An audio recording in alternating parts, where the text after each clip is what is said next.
Okay, Selena, will you introduce yourself? Good morning. My name is Selina Jesus. I am a member of the Tohono O'odham Nation on the Tohono O'odham Tribe in GuVo District. I am the Senior Director of Programs and Tribal Relations for the Native American Advancement Foundation. Can you share with us the situation in GuVo and how the district is responding to COVID-19? The food bank, they're going to be bringing in extra food to the communities. And part of that is having to train some of the volunteer workers because everything is all volunteer now. Having that set up where the communities were placing food orders with the store, and it was really cool the way that everybody came together. All the district council, the representatives, our administration, our chairwoman, and our vice chair, they all came and they were like, okay, well, how can we work this out? And for us reaching out back to them, and our response to that was that we have a vendor who we've been placing our food orders with, that they were more than welcome to submit a list to us of the things that they needed. Because when we placed the order, it was that same weekend that they received it and started food boxes and gave them out to their community members. So, Mhm. so that was one of them, was the response to food, and then again going to our programs. What we have our after school program, we have our online, we have our GED, but those were things that we were working on as far as GED goes. That we don't stopped everything with that one. But with our online, again in partnership with the district, our local utility company, which is the Tohono O'odham Utility Authority, also they responded in a way where they made Wi-Fi, how should I say, uh, available for online students. And so we, again, making that connection for our students to continue their online schooling at home. And then for our after school program, even though there is no program, we provided a meal, for a meal and a snack. And with USDA, where they were able to make amendments to the grant, we were still able to serve the meal to the children. So parents were reaching out, asking about tutoring. How can we tutor some of the students? Because the elementary and the high schools, they're over there creating homework packets for the kids.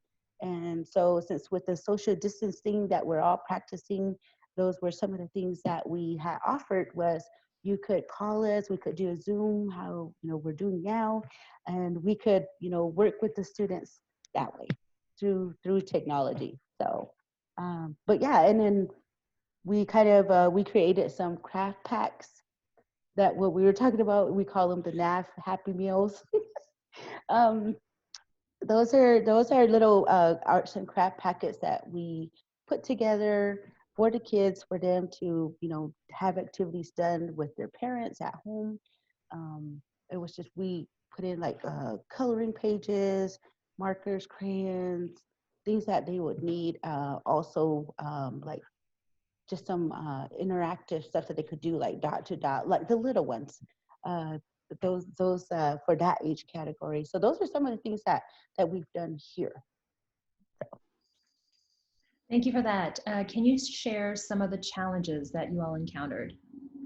One of the challenges that we faced here was, again, coming together and trying to figure out how we were going to handle the whole food situation. I mean, it was a challenge trying to figure out how are we going to get the food here? How are we going to, what other resources, what other vendors are out there? Um, and again, with the communities coming together, the representatives, each community uh, brought in their community workers, their volunteers. I mean, it was really a time where everybody came together and did what they had to, for their community.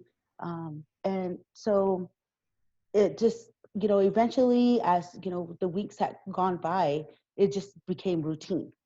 And so we all know, like, okay, we send word out, and a lot of it is through memo, a lot of it's through email, um, and so that's the communication that it's been ongoing, like only constantly having to update what is going on with COVID. What are we, as far as services that are being rendered, what else is out there?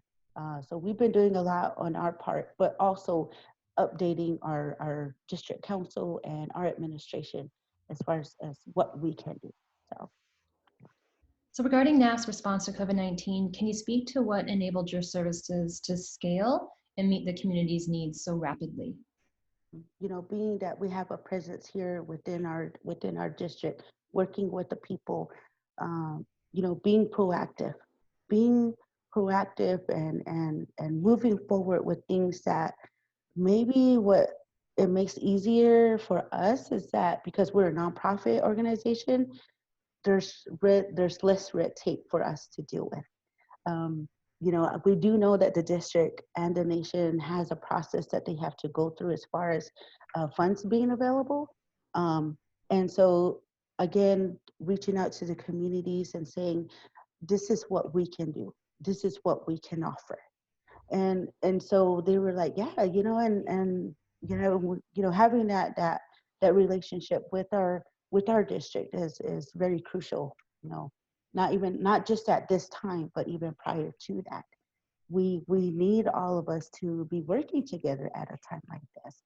And so being proactive and moving forward with things that need to be done at a fast pace, I think that's one of the things that is really beneficial for us here within our district.